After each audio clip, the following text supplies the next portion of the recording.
4월 마지막 주일을 맞이했습니다. 좋은 날 예배 자리에 나오신 여러분들 축복하고요. 오늘은 여러분들과 함께 왜 하나님을 아버지라 부르는가 라고 하는 제목으로 같이 말씀을 나누겠습니다. 한번 제목을 따라 하시면 좋겠네요. 왜 하나님을 아버지라 부르는가? 왜 하나님을 아버지라 부르는가? 예, 이런 고민을 여러분 해보셨어요? 우리는 무언가가 이렇게 익숙해지면 그 익숙함 속에서 더 깊은 고민이나 생각들을 안 하는 경향들이 있죠. 그런데 저에게는 최근에 그냥 하나님을 하나님이라 불러도 좋을 텐데 왜 굳이 하나님을 아버지라 부르는가 라고 하는 부분이 저에게 고민이 됐습니다. 그래서 말씀을 좀 이렇게 나누면서 생각하면서 오늘 여러분과 함께 말씀을 나누게 되는데요. 제가 보이지 않는 자리에 있는 분들은 좀 옆으로 오셔서 앉으시면 좋지 않을까요? 영화도 이쪽으로 좀 오세요.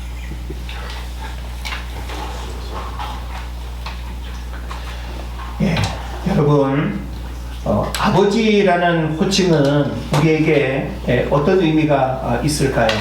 우리는 모두 아버지가 있습니다. 그리고 아버지에 대한 특별한 기억들이 있고, 아버지를 생각할 때마다 무서운 아버지, 따뜻한 아버지, 또 우리가 경험한 그 아버지에 대한 다양한 이미지를 우리가 말할 수 있는데, 일반적으로 누구에게 부르는 이름이 되겠습니까? 혈통적 관계에서 자식이 부르는 이름이 자연스러운 호칭이죠. 그래서 아버지라고 하는 이 이름은 우리가 혈통적 관계에서 누구라도 한 번쯤 혹은 또 우리가 매일 부르는 그런 이름이라고 볼 수 있죠. 근데 우리가 성경을 보게 되면 이 아버지를 부르는 이름이 다양하게 사용되는 것을 우리가 보게 되는데, 선지자 가운데 엘리야와 엘리사 선지자가 있죠. 그런데 열왕기하 2장 12절을 보게 되면 엘리사 선지자가 소리를 지르면서 고백합니다. 내 아버지여, 내 아버지여. 누구에게? 엘리야를 바라보면서 내 아버지여, 내 아버지여, 이스라엘의 병거와 마병이여 라고 이렇게 부릅니다. 어찌 보면 그렇게 부를 이유가 없거든요. 어찌 보면 그냥 스승이여 라고 이렇게 불러도 아마 맞을 텐데, 아버지라고 부르는 이 의미들을 우리가 생각해 볼 필요가 있습니다. 그래서 혈통적 관계 때문이 아니라 영적 관계 때문, 다시 말하면 엘리야는 영적인 스승이자 믿음의 인도자이기 때문에 엘리사가 엘리야를 향해서 내 아버지요, 내 아버지요 라고 이렇게 불렀던 것이죠.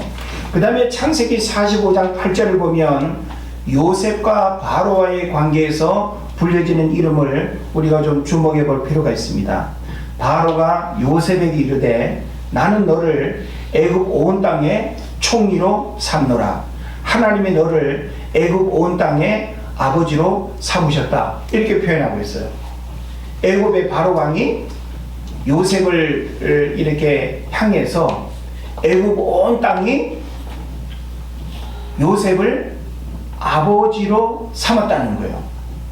그러니까 이것은 아버지가 될 수 없음에도 불구하고 아버지로 삼으셨다라고 하는 이 의미는 역시 이것도 혈통이 아니라 요셉이 애굽의 총리로서 가지고 있는 그 권위와 그리고 그 애굽 백성들 전체를 총리로서 그들을 보호하고 어떤 그 흉년과 그리고 기근의 어떤 상황에서 그들을 건져내고 구원해 줄 수 있는 그런 어떤 역할로서의 의미로 아버지로 그렇게 표현하는 것을 우리가 주목해야 됩니다.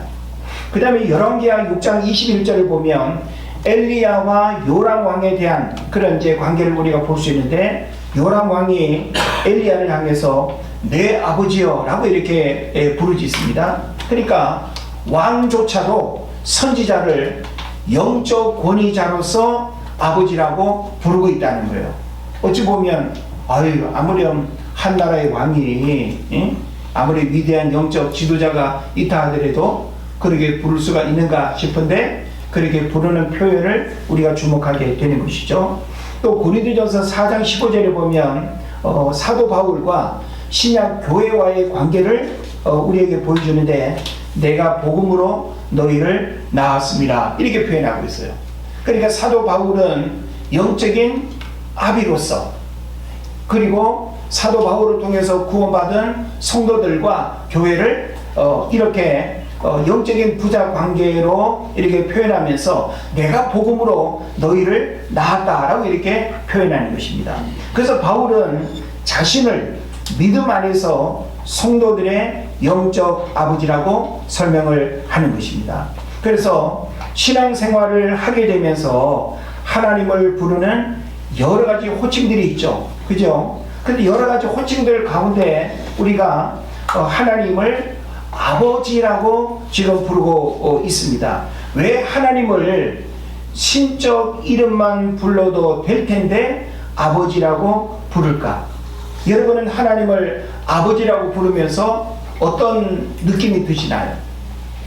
여러분은 하나님을 아버지라고 부를 때 어떤 의미를 가지고 하나님을 아버지로 부릅니까?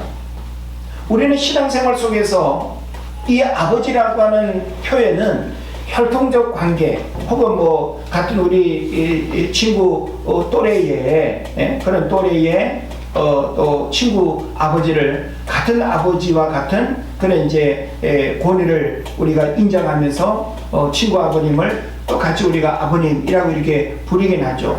그러나 우리 아버님 연세되는 분들을 우리가 이렇게 만날 때마다 다 아버지라고 그렇게 부르지는 않지 않습니까? 그런 면에서 우리는 우리가 인간관계 속에서 불려지는 아버지의 이름 충분히 이해합니다.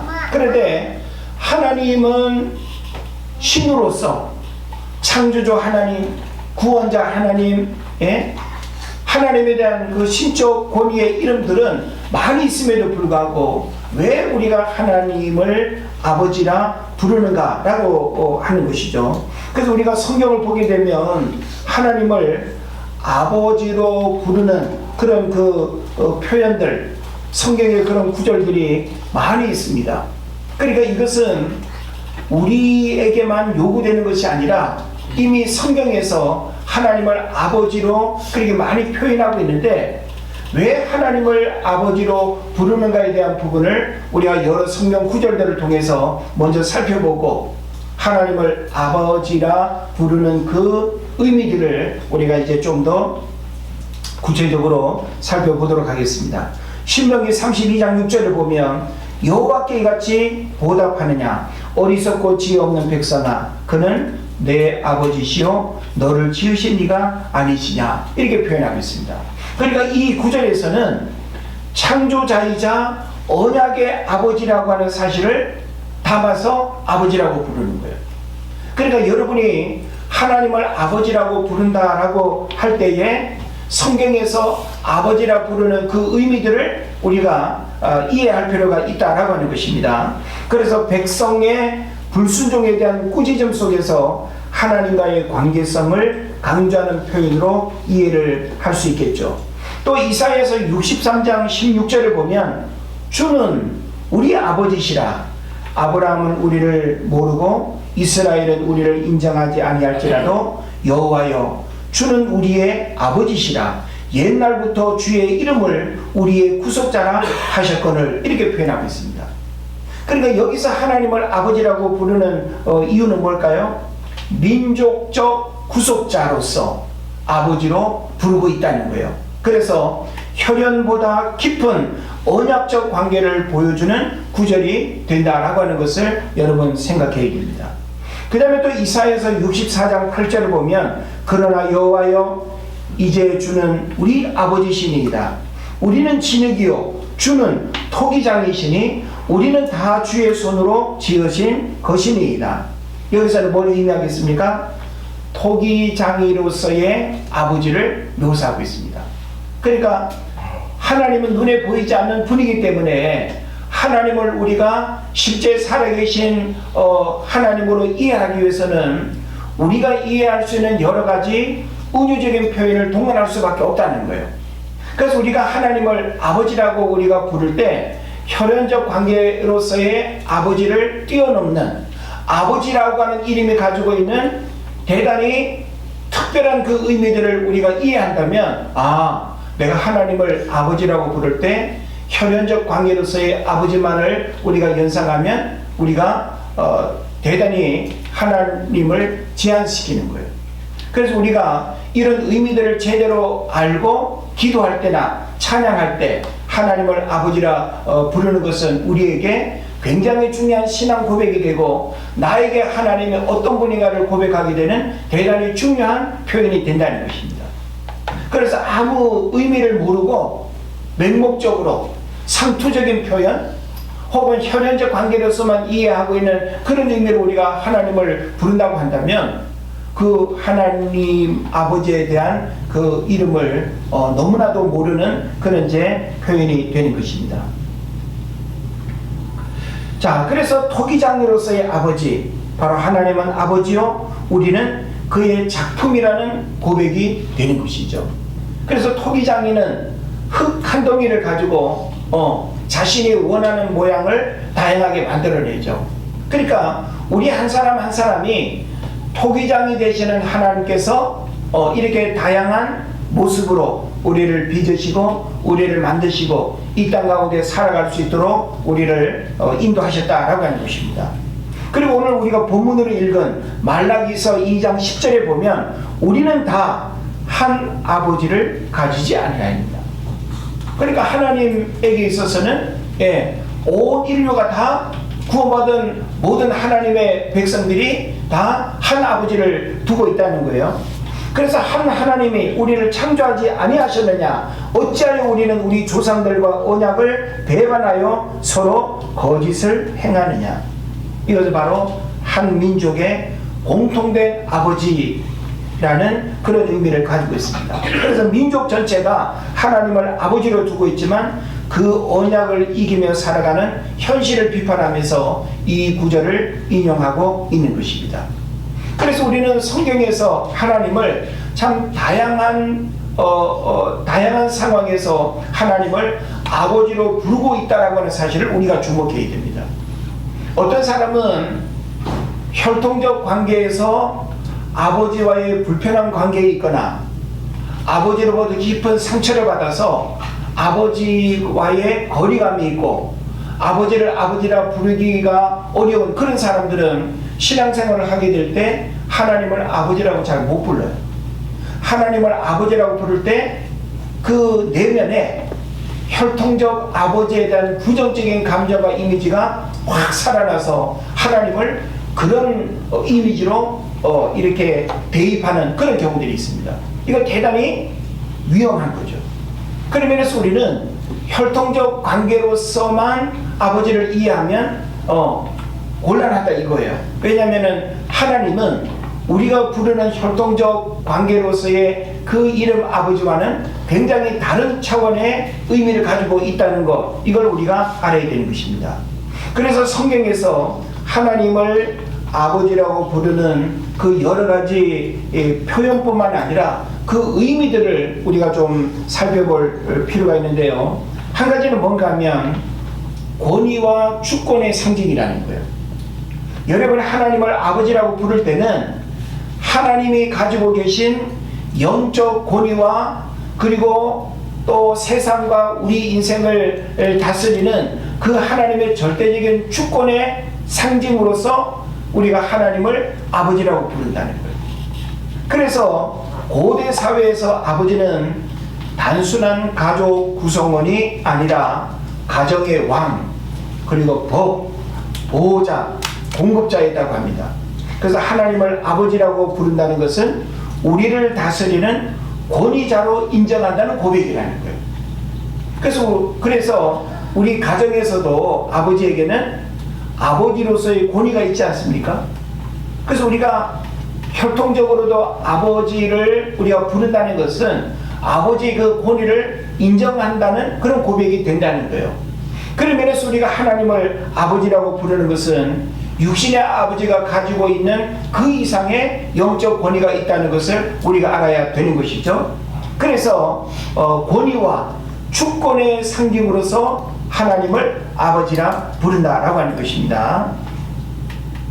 그 다음 또 하나는 보호자이자 공급자로서의 의미를 담은 아버지입니다. 그래서 아버지는 생명을 주는 자일 뿐만 아니라 그 생명을 보호하고 먹이고 책임지는 존재죠.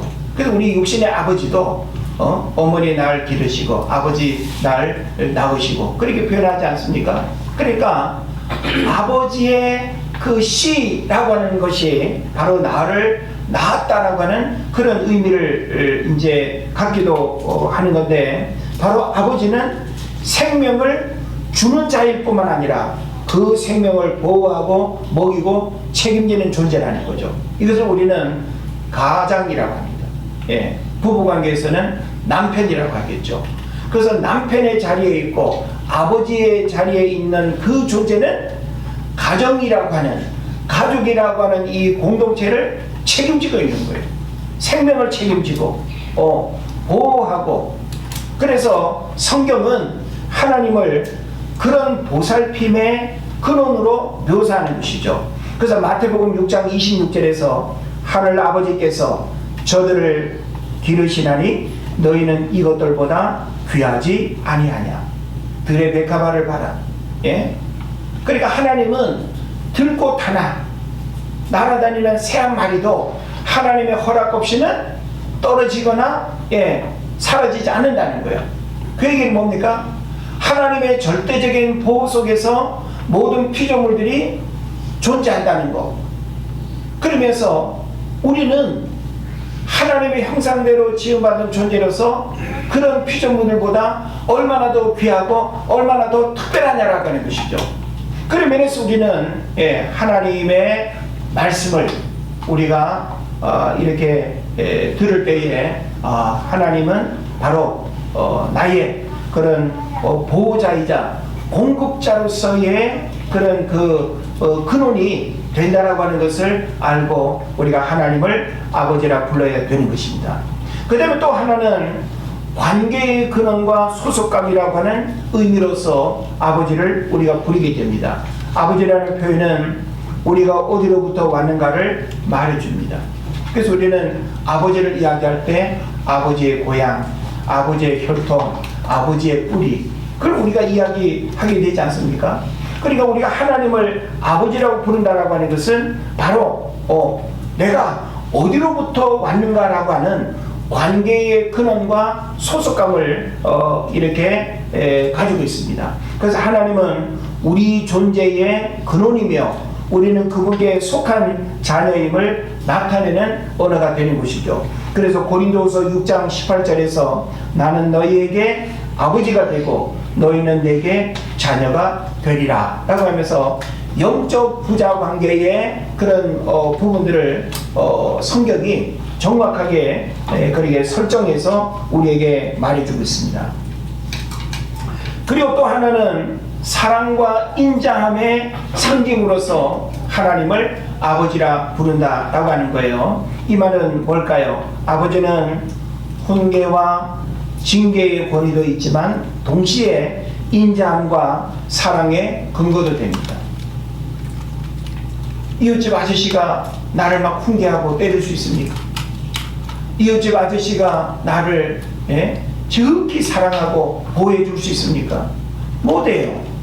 왜냐하면 다르기 때문에, 관계가 다르기 때문에. 그래서 아버지는 훈계와 징계의 권위도 있지만 동시에 인자함과 사랑의 근거가 된다라고 하는 거예요. 그래서 하나님은 자녀를 징계도 하시고 끝없이 사랑하시는 아버지로 나타납니다. 그래서 시편 103편 13절을 보면 아버지가 자식을 불쌍히 여김같이 여호와께서는 자기를 경외하는 자를 불쌍히 여기시나니 라고 이렇게 표현하고 있죠. 그래서 우리는 이런 말씀들을 통해서 하나님이 나에게 어떤 분인가라고 하는 사실을 우리는 이해하게 되는데, 우리가 잘못할 때 하나님의 자녀로서 바른 길을 가지 않고 바른 삶을 살아가지 아니할 때 하나님은 책망도 하시고 징계도 하시고 여러 가지 어떤 고난들을 통해서 하나님 아버지의 사랑이 어떠함을 알게 하는 거죠. 그리고 우리 자녀들도 부모로부터 야단을 맞을 때에 그것을 단순히 야단으로만 이해하면 우리는 깊은 그 부모의 사랑을 알 수가 없죠.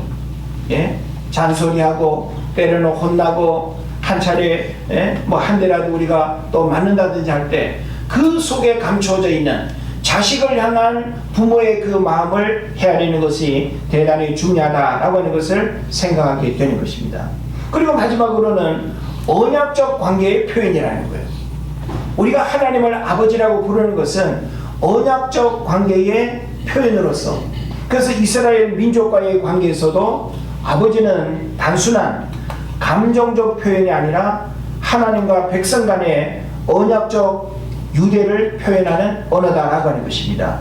그래서 책임과 사랑, 순종과 복종의 쌍방적 관계를 드러내는 것입니다. 그래서 예레미야서 3장 19절을 보면 내가 어떻게 너를 자녀 중에 두고 내가 너를 향하여 말하기를 너는 내 아버지라 하고 나를 떠나지 아니하리라 하였노라 라고 이렇게 표현하고 있습니다. 그러니까 우리가 만약에 하나님을 그냥 하나님으로만 우리가 부른다고 한다면 보이지 않는 하나님을 우리가 느끼고 이해하고 경험하고 그리고 뭔가 고백하는 부분들이 굉장히 이렇게 추상적일 수 있겠죠. 근데 우리는 아버지라고 하는 이 표현을 통해서 육신의 아버지를 우리가 연상을 하면서 그 아버지라고 하는 이 말 속에 감춰져 있는 여러 가지 어떤 의미들을 하나님께 우리가 대입하면서 그 하나님이 아버지라고 하는 이름 속에 여러 가지 권위와 언약과 그리고 보호와 생명의 주인이라고 하는 그런 여러 가지 어떤 의미들을 통해서 우리와의 관계를 맺기를 원하신다는 거예요. 그러니까 우리가 하나님을 아무런 의미 없이 혈통적 관계로서의 아버지만을 이해하고 우리가 하나님을 그렇게 부를 수가 없다라고 하는 거죠. 그래서 저는 이 말씀을 이게 준비하면서 참 우리가 신앙생활을 하게 될 때 뭐 주기도문도 하늘에 계신 우리 아버지여 라고 이렇게 표현하고 참 성경 곳곳에서 하나님을 아버지라 부르는 표현들이 많이 있는데 그것이 그냥 상투적인 의미에 머물지 아니하고 그 아버지라고 하는 이름 속에는 이렇게 내가 혈통적으로 아버지를 부르는 것과는 다른 차원의 그런 의미들이 숨겨 있다라고 하는 사실을 우리가 알게 되는 것입니다. 그래서 아버지는 단지 부르는 호칭이 아니라 하나님의 성품과 우리와의 관계 전체를 담아내는 언어입니다. 그래서 성경에서 하나님은 아버지시다라는 이 고백은 단순한 신앙의 표현을 넘어서 삶의 방향성과 존재의 근거를 담은 말이 되는 것입니다. 그러면 우리가 하나님을 아버지라고도 부를 수 있고 어머니라고도 부를 수 있고 삼촌이라고도 부를 수 있지 않는가, 뭐 이렇게도 또 우리가 말할 수 있지 않겠어요? 자, 그런데 우리가 하나님을 어머니라 부른다면 또 다른 의미가 있을 텐데 하나님을 굳이 어머니라 부르지 않는 이유는 무엇일까요? 하나님은 인간처럼 남성이나 여성이 아닙니다. 하나님은 영이시고 성별이 있는 육체를 가진 존재가 아니죠. 그래서 요한복음 4장 24절에도 말씀하는 것처럼 하나님은 영이시니 예배하는 자가 영과 진리로 예배할지니라 라고 말씀합니다. 그래서 성경은 하나님을 남성이나 여성으로 규정하지 않습니다. 다만 의사소통을 위해서 인간이 이해할 수 있는 언어와 이미지로 하나님을 묘사할 뿐입니다. 그럼에도 불구하고 아버지로 부른 이유는 성경은 하나님을 지칭할 때 일관되게 영어로는 he, 그로 표현하고 아버지라는 호칭을 사용하고 있는 것입니다. 그래서 이런 이제 여러 가지 이제 의미들을 우리가 좀 결론적으로 정리를 해본다면, 고대 히브리 문화에서 아버지는 집안의 대표, 법적인 책임자, 공급자, 보호자였습니다. 그래서 하나님과 인간의 관계를 표현할 때 권위와 언약적 책임의 상징으로 아버지라는 언어가 선택된 것입니다. 그러니까 우리가 하나님을 아버지라고 부르는 순간 그 아버지 되시는 하나님은 나의 삶 전체를 책임져 주신다는 거예요. 나의 필요, 나의 문제, 내가 어떤 위험한 상황에 있을 때, 내가 또 어떤 도움을 필요로 할 때 아버지는 모든 것들을 책임지시는 분이라는 거예요. 그러니까 여러분이 하나님을 아버지라고 부를 때에 하나님은 내 삶의 전부, 내 삶의 모든 것. 그래서 아버지로부터 모든 것들이 내게 주어질 뿐만 아니라, 그리고 아버지와 나와의 그런 일치감, 결코 분리되지 않는 그런 관계성을 우리가 이해하는 것이 대단히 중요한 것입니다. 그래서 이것은 단지 남녀 차이 때문이 아니라 관계적 질서와 역할 때문이라는 것을 이해를 해야 되는 것입니다. 그리고 우리가 또 알아야 될 것은 뭔가 하면, 성경에서 예수님은 하나님을 아바, 아버지라고 이렇게 부르셨고 우리도 그렇게 부르도록 가르치셨습니다. 그래서 기독교는 하나님을 아버지로 부르는 전통을 갖게 된 거예요. 누가 그렇게 불렀으니까? 예수님이 그렇게 불렀으니까 우리도 마땅히 하나님을 아버지라 부르는 그것이 이상하거나 틀리거나 문제되지 않는다라고 하는 거예요. 그리고 또 우리가 하나님을 어머니라고 직접 부르지는 않지만 어머니 같은 속성을 가진 하나님에 대한 묘사는 성경 곳곳에서 등장합니다. 그러니까 우리가 하나님을 아버지라고 부르면 하나님을 어머니라고 불러도 되는 거 아니야? 이렇게 우리가 말할 수 있잖아요. 그런데 우리가 하나님을 어머니라고 굳이 부르지 않아도 하나님 아버지의 속성 속에는 어머니의 그런 속성까지도 다 품고 계시기 때문에 굳이 각자 편리한 대로 누구나 하나님을 아버지로, 누구나 하나님 어머니로 그렇게 부를 이유가 없다라고 하는 것입니다. 그는 성경이 우리에게 가르치기 때문인 것이죠. 그래서 이사야서 66장 13절을 보면 어머니가 자식을 위로함 같이 내가 너희를 위로할 것이며, 그리고 어떤 위로라고 하는 단어를 사용할 때 바로 우리는 하나님을 아버지라고 부르지만 그 하나님 아버지 속에는 모성적 그런 이미지도 담고 있다라고 하는 것을 알아야 되는 것입니다. 그래서 하나님의 위로를 어머니의 위로로 비유하는 것 우리가 이해할 수 있습니다. 또 이사야서 49장 15절에서 여인이 어찌 그 젖먹는 자식을 잊겠으며 자기 태에서 난 아들을 긍휼히 여기지 않겠느냐. 그들은 혹시 잊을지라도 나는 너를 잊지 아니할 것이라. 말씀 여러분 기억하시죠? 이건 뭡니까? 모성적 사랑보다 더 깊은 하나님의 사랑을 강조하기 위해서 이런 표현을 쓰고 있는 거예요. 그러니까 우리는 하나님 아버지를 이렇게 부르면서 어머니의 그런 모성적인 어떤 이미지까지도 예수님은 품고 계시고, 그리고 예수님 하나님의 속성 안에는 그런 어떤 모성적 부분들이 충분히 있다라고 하는 사실을 우리가 이제 알게 되는 것입니다. 그 다음에 마태복음 23장 37절을 보면 암탉이 제 새끼를 날개 아래 모음 같이 내가 너희 자녀를 모으려 한 일이 몇 번이 되냐.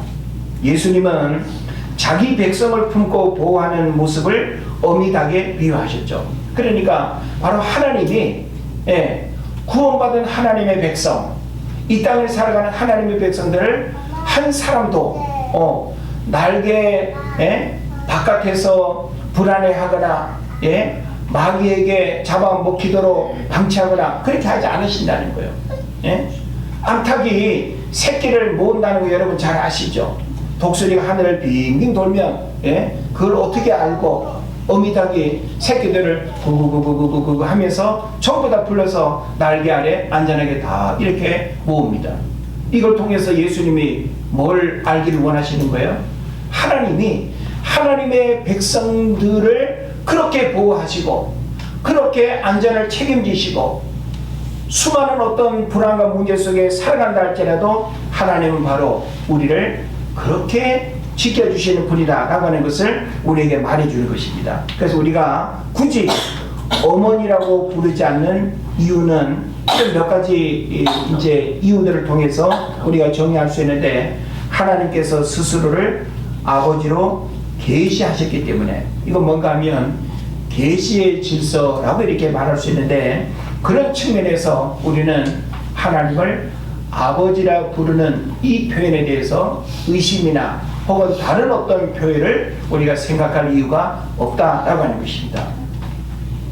그리고 관계의 구조로서 우리가 좀 이해할 필요가 있는데, 하나님은 창조주이시고 우리는 피조물이며 언약적 주체로서의 본인은 고대 사회에서 아버지 개념으로 더 잘 드러나고 있다라고 하는 거 제가 앞에서 말씀을 드렸습니다. 그래서 바로 이 아버지라고 하는 이 표현은 하나님과 나와의 이런 관계적 구조를 이제 나타내는 그런 표현이 된다는 거예요. 그래서 언약적 주체로서의 권위, 이게 바로 아버지에게 있기 때문에 우리는 하나님을 아버지라고 부르는 것이 마땅하지, 다른 우리가 혈통적으로 부르는 다른 여러 가지 이름들을 굳이 붙일 이유가 없다는 것입니다. 또 예수님께서 하나님을 아버지로 부르셨고 제자들에게도 그렇게 가르치셨기 때문에 교회는 그 언어를 따르는 것, 이건 하나의 전통처럼 우리가 지키고 또 고백할 수 있는 그런 표현이 된다는 것입니다. 그리고 또 하나는 성별 개념이 아니라 하나님이 맡으신 역할을 상징하는 단어로 이해해야 된다라고 하는 측면입니다. 그런 면에서 저는 오늘 여러분에게 왜 하나님을 아버지라 부르는가라고 하는 이 주제 앞에서 성경은 여러 곳에서 하나님을 이스라엘 백성들이 아버지라고 다양하게 그렇게 불렀던 것을 우리가 기억을 하고, 그리고 하나님을 아버지라 부른다라고 하는 것은 우리가 혈통적 관계에서 부르는 그 이름과 다른 의미들이 이렇게 숨어 있다라고 하는 사실을 여러분 깨달으시고, 여러분이 혈통적 관계로서 아버지와는 불편한 관계가 있을 수도 있고 부정적 어떤 이미지를 가지고 있을 수도 있어요. 그러나 하나님과 우리와의 관계에서 이 아버지라고 하는 부분은 절대적인 보호, 절대적인 권위, 절대적인 능력, 절대적인 책임, 이게 바로 아버지라고 하는 그 이름 속에 다 담겨 있는 거예요. 그런 면에서 우리는 하나님을 언제라도 하나님 아버지, 아버지 하나님, 기도할 때라도 순간순간 여러분이 하나님을 아버지라 부를 때 그 아버지 속에 담겨져 있는 그런 의미들이 바로 오늘 나의 신앙 고백으로 정말로 살아계신 하나님으로 역사하는 그런 은혜들을 경험하게 될 줄로 믿습니다. 결론적으로 말씀을 정리하면, 하나님은 남성도 여성도 아니지만 성경은 하나님을 아버지라는 호칭으로 부르도록 계시하셨고, 동시에 하나님 안에는 어머니 같은 사랑, 위로, 보호의 속성도 풍성하게 담겨 있다는 것을 우리가 말씀 통해서 잘 알았습니다. 그래서 우리는 하나님을 아버지로 부르면서도 그분 안에 있는 모든 따뜻함과 온유함과 돌봄도 함께 누릴 수 있어야 되고, 무엇보다 하나님 아버지가 갖고 계신 영적 권위를 우리는 인정하고, 그 영적 권위 아래 살아가는 우리들은 바로 그 하나님이 우리 삶 전체를 책임져 주신다라고 하는, 그래서 우리가 이 땅을 살아갈 때 필요로 하는 어떤 모든 문제들을 그분의 권위와 능력으로 해결해 주신다라고 하는, 이것이 바로